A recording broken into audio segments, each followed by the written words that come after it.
Assalamualaikum warahmatullahi wabarakatuh. Selamat pagi, Shalom, salam sejahtera, Om Swastiastu, Namo Buddhaya, salam kebajikan, dan salam sehat untuk kita semua. Perkenalkan, saya Afina Muharani Syaftriani Escape Nurse MCAP dengan nomor indeks dosen nasional 0122069302. Mohon izin saya akan menyampaikan pernyataan deskripsi diri unjuk kerja Tridharma Perguruan Tinggi atau PDD TKTPT untuk bidang pengajaran. Saya merupakan salah satu dosen di program studi D3 Keperawatan Fakultas Farmasi dan Kesehatan di Institut Kesehatan Helvetia sejak tahun 2020 sampai dengan sekarang. Sebagai seorang dosen, saya memiliki kewajiban melakukan Tridharma Perguruan Tinggi, yaitu pada bidang pendidikan atau pengajaran, penelitian, dan pengabdian kepada masyarakat. Dalam bidang pengajaran, saya mengajar salah satu mata kuliah, yaitu mata kuliah keperawatan perioperatif dengan beban SKS sebanyak 2 SKS, di mana 1 SKS itu teori, masing-masing pertemuannya dihitung 50 menit, dan 1 SKS praktek, dan masing-masing pertemuannya itu dihitung selama 100 menit. Nah, untuk di mata kuliah keperawatan perioperatif ini masih sama dengan mata kuliah yang lain, terdiri dari 16 kali pertemuan, yaitu sudah termasuk ujian tengah semester atau UTS dan ujian akhir semester atau UAS. Nah, untuk menunjang mata kuliah keperawatan perioperatif ini, saya juga telah membuat buku panduan praktikum keperawatan perioperatif khusus D3 keperawatan yang telah memiliki ISBN.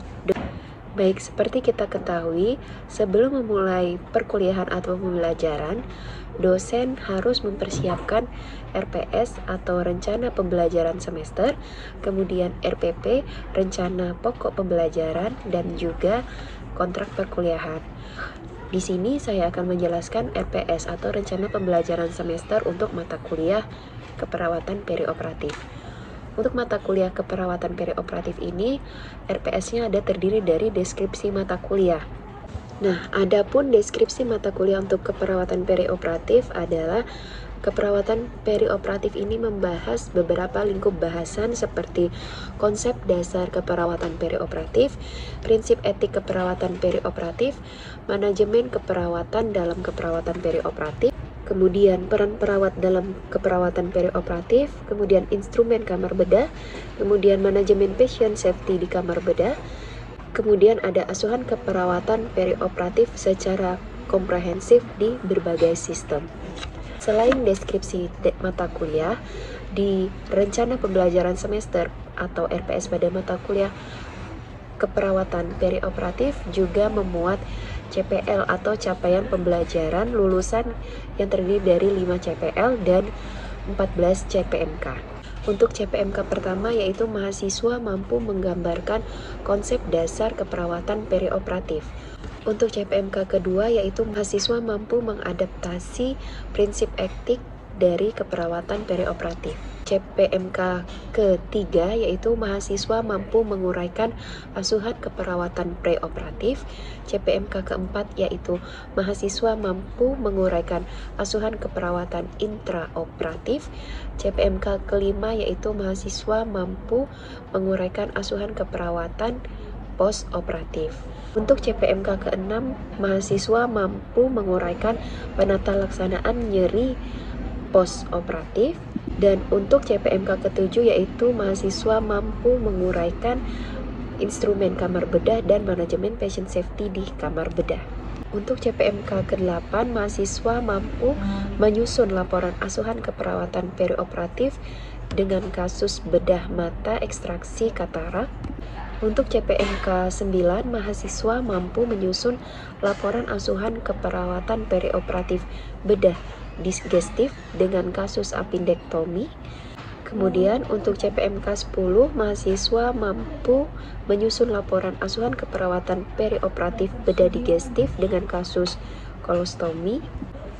Untuk CPMK 11, mahasiswa mampu menyusun laporan asuhan keperawatan perioperatif bedah saraf dengan kasus kraniotomi. Untuk CPMK 12, mahasiswa mampu menyusun laporan asuhan keperawatan perioperatif bedah otorinolaringologi dengan kasus tonsilektomi. Untuk CPMK ke-13, mahasiswa mampu menyusun laporan asuhan keperawatan bedah ortopedi dengan kasus fraktur femur. Dan untuk CPMK terakhir yaitu mahasiswa mampu menyusun laporan asuhan keperawatan perioperatif bedah ginekologi dengan kasus seksio cesaria. Nah, untuk model pembelajaran pada mata kuliah keperawatan perioperatif ini, saya menggunakan student center learning dengan metode pembelajaran seperti biasa, ada ceramah, kemudian diskusi dan presentasi kelompok, tanya jawab, dan role play di laboratorium.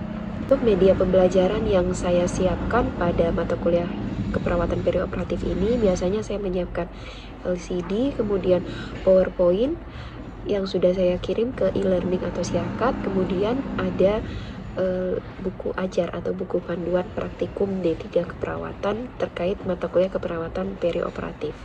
Nah, selanjutnya adalah cara saya memberikan penilaian kepada mahasiswa dengan ada beberapa kriteria penilaian.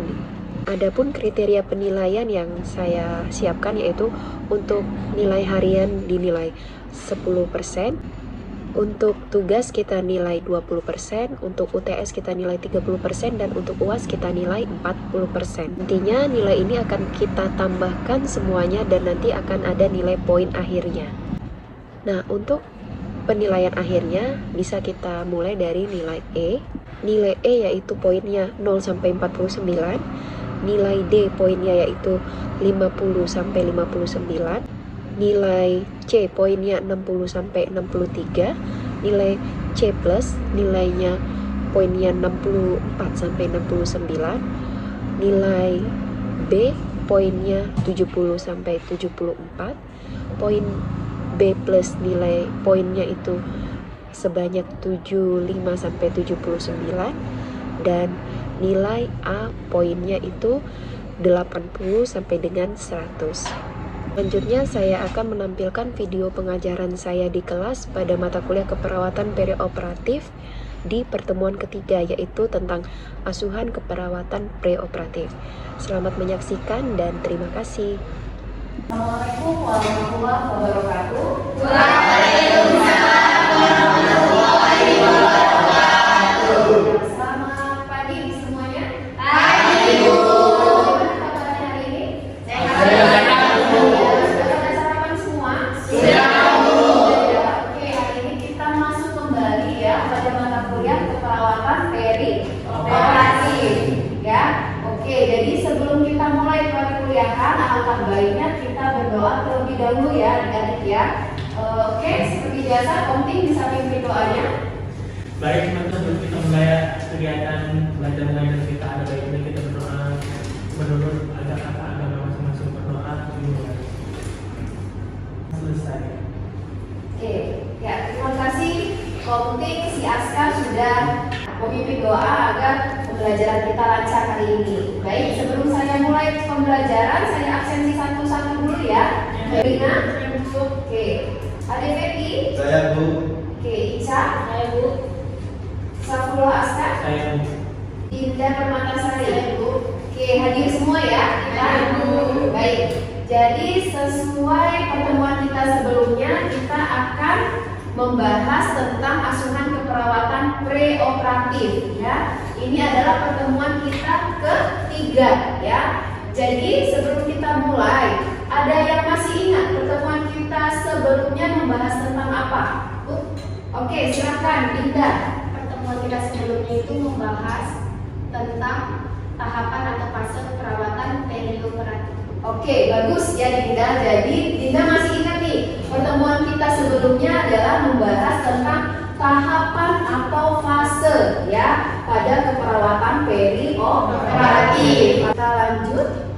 Nah, ini adalah pertemuan kita yang ketiga ya, membahas tentang asuhan keperawatan preoperasi. Ya, pun tujuan pembelajaran kita hari ini adalah mahasiswa mampu menguraikan asuhan keperawatan preoperatif ya.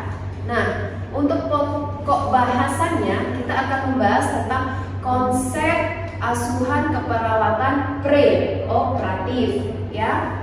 Nah, untuk sub pokok bahasan kita akan membahas tentang pertama, pengertian asuhan keperawatan perioperatif.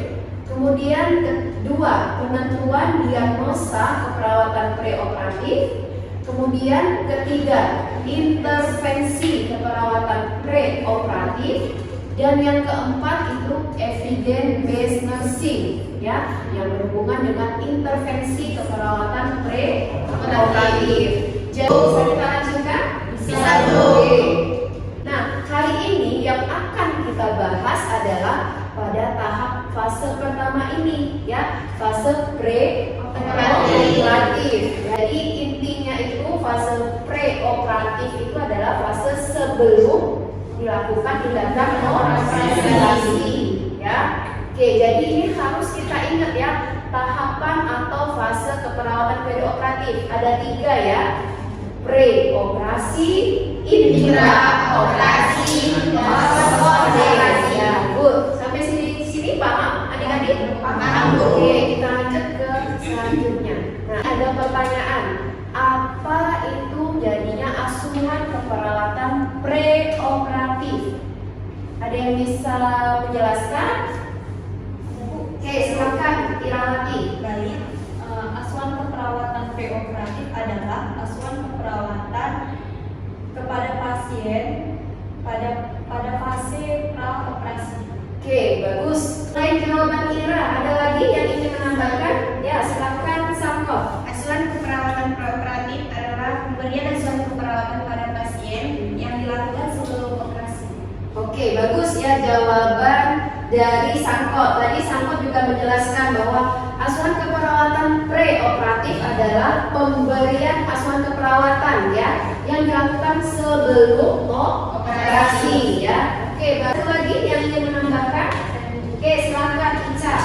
Asuhan keperawatan preoperatif adalah pemberian asuhan keperawatan kepada pasien yang dilakukan sebelum pasien masuk ke ruang operasi. Oke, bagus ya, bagus jawaban Ica tadi. Asuhan keperawatan preoperatif adalah asuhan keperawatan yang diberikan sebelum pasien masuk ke ruang operasi. Jadi tadi jawaban Ira, jawaban Sangkot, jawaban Ica, tiga-tiganya benar semua ya. Jadi asuhan keperawatan preoperatif itu di sini dijelaskan bahwasanya dari Mutakin dan Sari tahun 2009, asuhan keperawatan preoperatif adalah pemberian asuhan keperawatan kepada pasien yang dimulai ya ketika pasien diterima masuk di ruang terima pasien dan berakhir ketika pasien dipindahkan ke meja operasi ya. Jadi sebelum pasien ke meja operasi kita harus lakukan ini, asuhan keperawatan preoperasi ya. Oke, sampai di sini paham? Paham. Bisa kita lanjut ke slide berikutnya? Bisa, Bu. Oke, ya. Kita lanjut ke slide berikutnya. Nah, ini asuhan keperawatan preoperatif ya. Apa saja asuhan keperawatan preoperatif ini? Kita lihat bersama. Nah, sama dengan asuhan keperawatan yang lain ya. Masih ingat tahapan asuhan keperawatan? Masih? Bisa ada yang bisa menyebutkan? Boleh, si Nina silakan. Kajian, diagnosa, intervensi, implementasi, dan evaluasi. Oke, bagus ya Gina. Jadi masih ingat ya apa saja asuhan keperawatan secara umum ya. Ada pengkajian, kemudian diagnosa, intervensi, implementasi, dan evaluasi. Jadi kelima tahapan ini harus kita lakukan pada saat asuhan keperawatan preoperasi ya. Jadi ada pengkajian, ada diagnosa, ada intervensi, implementasi dan evaluasi ya. Kita bahas satu-satu ya. Selanjutnya ini. Mulai dari pengkajian preoperatif. Ada apa saja yang harus kita kaji saat melakukan pengkajian preoperatif? preoperatif di sini dibahas. Nah, pengkajian umum, ya, ada pengkajian riwayat kesehatan. Nah, balik lagi ke pengkajian umum. Secara umum, biasa pengkajian umum ini sama dengan pengkajian yang biasa kita kaji ke pasien, ya, seperti namanya, ya, bagus, tanggal lahir, terus apa lagi, alamatnya, ya. Pokoknya yang umum ini terkait dengan identitas pasien dan keluarga pasien, ya, mulai dari nama tadi, siapa tadi sama terangkan, umurnya, tanggal lahirnya, alamatnya, ya. Kemudian dari keluarga juga, ya, hubungan keluarga dengan si pasien apa itu dijelaskan di identitas pasien, ya, identitas pasien dan di pengkajian umum ini, ya. Kemudian apalagi yang harus dikaji? Di pengkajian riwayat kesehatan. Riwayat kesehatan, ya. Jadi sebelum dilakukan operasi, pasien harus dikaji riwayat kesehatannya. Ada yang masih ingat riwayat kesehatan apa saja yang harus ditanya? Oke, bagus ya Ica, tadi riwayat kesehatan terdahulu. Misalnya pasien pernah sakit hipertensi kah, diabetes kah, atau TB paru, ya, atau pasien pernah dioperasi sebelumnya, kita kaji di riwayat kesehatan ini, ya. Misalnya pasien pernah dioperasi seksio sesaria sebelumnya. Ini adalah seksio sesaria yang kedua. Jadi di pengkajian riwayat kesehatan ini harus kita kaji, ya, untuk pengkajian riwayat kesehatan. Kemudian pemeriksaan fisik, ya, sama seperti yang lain, ya, betul. Tadi kata Ira dan Ica, tanda-tanda vital, ya. Kemudian pemeriksaan head to toe pasien, ya, pemeriksaan dari kepala sampai ke kaki, ya, di berbagai sistem itu juga harus diperiksa, ya. Kemudian pengkajian diagnostik. Nah, pengkajian diagnostik ini adalah pemeriksaan lanjutan, pemeriksaan penunjang, ya. Misalnya pemeriksaan CT scan, betul ya, askar pemeriksaan lab darah lengkap itu harus kita kaji sudah atau belum pasien dilakukan pemeriksaan, ya. Sampai di sini ada yang ingin ditanyakan sebelum kita lanjut ke slide? Ya, silakan Salsa. Bagaimana pemeriksaan fisik yang dilakukan pada pasien dengan beroperasi? Oke, good, bagus pertanyaan Salsa, ya. Jadi Salsa bertanya bagaimana pemeriksaan fisik yang harus dilakukan saat pengkajian preoperatif. Jadi sama seperti tadi sudah saya jelaskan, pemeriksaan fisiknya sama dengan pemeriksaan yang lain, ya. Pemeriksaan saat kita melakukan pengkajian seperti tadi tanda-tanda vital, ya, Salsa.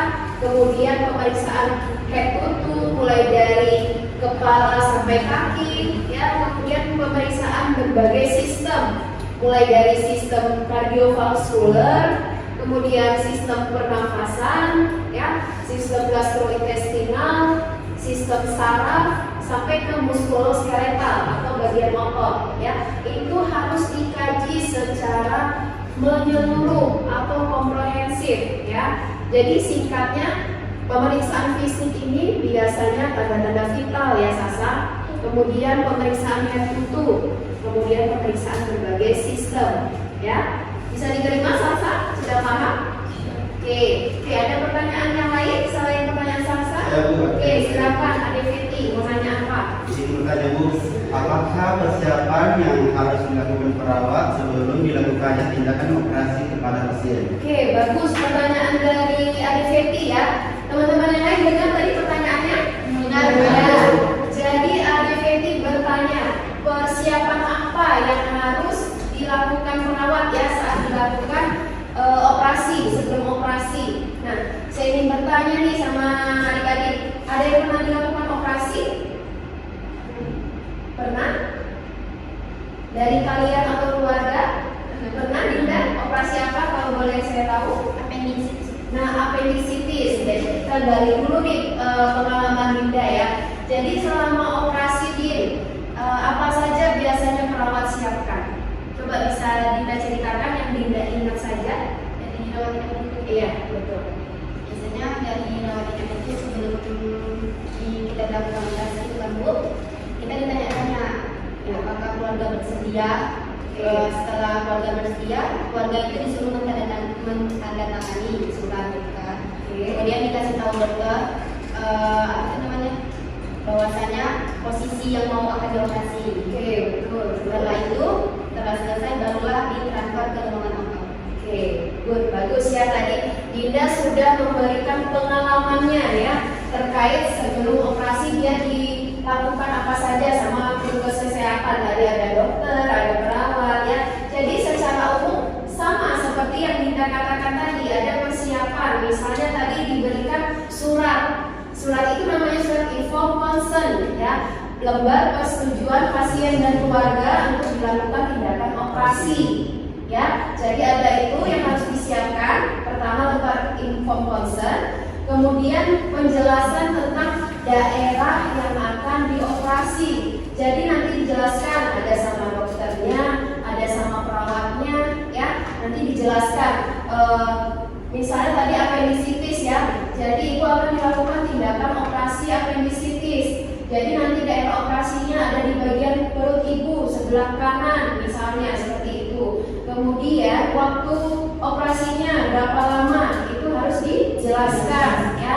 Kemudian persiapan yang lain selain tadi Dinda jelaskan adalah persiapan sebelum operasi, misalnya puasa ya, misalnya dilakukan huknah ya, atau pembersihan di bagian anusnya supaya dia bersih ya. Jadi ada persiapan puasa pada pasien dan persiapan pemberian huknah ya, namanya itu pembersihan di daerah bagian anusnya ya, atau misalnya disuruh buang air besar terlebih dahulu ya. Itu beberapa persiapan yang harus dilakukan saat sebelum operasi ya. Bagaimana Vivi? Sudah paham jawabannya? Paham Bu. Oke ya. Bisa kita lanjut atau ada pertanyaan yang lain? Oke, kita lanjut ya ke slide berikutnya. Oke, nah untuk diagnosa keperawatan preoperatif, beberapa diagnosa keperawatan yang sering muncul ya saat kasus preoperatif itu ada ansietas atau kecemasan, kemudian ada defisit pengetahuan, dan yang terakhir ada dari akut. Nah, kita bahas satu-satu ya untuk diagnosanya. Jadi ingat ya, ada 3 ya, ansietas, kemudian defisit pengetahuan, dan dari akut. Oke, bagus. Ya, kita lanjut ke. Nah, ini ada beberapa intervensi ya. Intervensi itu berarti rencana kita sebagai perawat, apa yang akan kita lakukan ke pasien ya, per masing-masing diagnosa ya. Untuk diagnosa ansietas nih ada tujuannya. Setelah dilakukan tindakan keperawatan, diharapkan emasnya dapat terkontrol. Dengan kriteria hasilnya seperti apa? Secara verbal pasien dapat mendemonstrasikan teknik menurunkan cemas, kemudian mencari informasi yang dapat menurunkan cemas, menggunakan teknik relaksasi ya untuk menurunkan cemas. Dan di sini ada intervensinya. Nah, dari mulai observasi, terapeutik, dan juga edukasi sampai ke kolaborasi. Jadi intervensi keperawatan tidak hanya kolaborasi saja. Adik-adik ya harus diingat, kita harus lakukan dulu secara tindakan mandiri. Tindakan mandiri kita itu ada 3, observasi, terapeutik, dan edukasi. Baru yang terakhir kolaborasi. Jadi jangan di awal intervensi langsung kita lakukan kolaborasi, padahal masih ada intervensi yang lain ini. Misalnya observasi, monitor tanda ansietas. Misalnya tanda ansietas itu apa? Pasien terlihat panik, pucat, ya. Kemudian kalau misalnya diperiksa tekanan darahnya, nadinya itu mengalami peningkatan, ya. Itulah tanda pasien mengalami kecemasan, ya. Kemudian tadi ada teknik, tadi katanya relaksasi. Nah, untuk mengatasi cemas pasien. ada teknik relaksasi otot progresif, ya, bisa kita lakukan kepada pasien untuk mengatasi cemasnya. Oke, setelah intervensi implementasi kita lakukan evaluasi. Apa sih yang harus dievaluasi? Hilangnya rasa cemas pasien, ya. Kalau hilangnya rasa cemas pasien, untuk diagnosa apa? Oke, bagus, diagnosa ansietas. Kalau ini kembalinya fungsi fisiologis pada seluruh sistem secara normal, bagus, ya, jadi akut. Kemudian pasien dapat beristirahat dan memperoleh rasa nyaman. Boleh, bisa. Defisit pengetahuan juga bisa. Kemudian, ya, dari akut juga bisa. Oke, jadi tadi ada evaluasinya 3, ya. Kemudian, nah, tadi ada 4 pokok bahasan yang harus kita bahaskan. Yang pertama pengertian, kemudian yang kedua diagnosa, yang ketiga intervensi, dan yang keempat ini evidence-based nursing. Ya, jadi evidence-based nursing ini maksudnya adalah penelitian-penelitian terdahulu yang sudah teruji. Ya, jadi itu bisa diambil dari jurnal-jurnal. Ya, jurnal-jurnal yang kalian dapat yang sudah teruji, yang sudah dilakukan penelitiannya, bahwasanya tindakan ini efektif loh untuk menghilangkan ini. Kita baca evidence-nya. Jadi pada tahun 2018, Tori dan kawan-kawan melakukan penelitian, ya, dengan judul ini, pengaruh teknik relaksasi otot progresif terhadap kecemasan pada pasien pre-operasi. Nah, hasilnya apa? Didapatkan hasil bahwasannya ada pengaruh, ya. Ada pengaruh berarti dia efektif, ya. Terapi relaksasi otot progresif terhadap tingkat kecemasan pasien pre-operasi. Jadi inilah contoh evidence-based nursing, bahwasanya terapi relaksasi otot progresif itu sudah teruji, sudah pernah diteliti bahwasanya berpengaruh, ya, untuk mengatasi kecemasan pada pasien pre-operasi.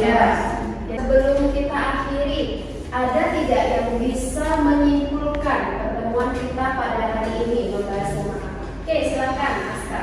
Baik Bu, menurut Kami dan Sari tahun 2009, suatu perawatan preoperatif adalah pemberian suatu perawatan kepada pasien yang dimulai ketika pasien diterima masuk di ruang terima pasien dan berakhir ketika pasien dipindahkan ke meja operasi.